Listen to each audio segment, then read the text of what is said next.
அருள் நிறைந்த மரியே வாழ்க, ஆண்டவர் உம்முடனே, பெண்களுள் ஆசி பெற்றவள் நீரே. இதெல்லாம் நம்ம சின்ன வயசுலன்னு சொல்லிக்கிட்டே வரோம்.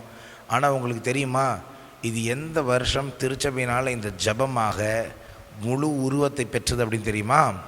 கிபி 1568 திருத்தந்தை 5வது பத்திநாதர், அந்த திருத்தந்தை தான் இதை ஒரு முழுமையான கத்தோலிக்க ஜபமாக அவர் பிரகடனப்படுத்தினார். அப்போ அதுக்கு முன்னாடி ஜெபமாலை சொல்கிறது இல்லையா அப்படின்னா, அதுக்கு முன்னாடி ஜெபமாலை மாதிரி அவங்க இந்த முதல் பகுதி, அருள் நிறைந்த மரியே வாழ்க, ஆண்டவர் உம்முடனே, பெண்களுள் ஆசி பெற்றவள் நீரே, உம்முடைய திருவயிற்றின் கனியான இயேசுவும் ஆசி பெற்றவரே அப்படின்ற 2 வசனங்கள் தெரியும் இல்லையா?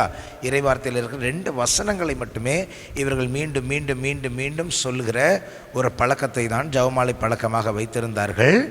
திருத்தந்தை 5வது பத்திநாதர் அவர்தான் இதை ஒரு முழுமையான ஜபமாக அவர் பிரகடனப்படுத்தினார்.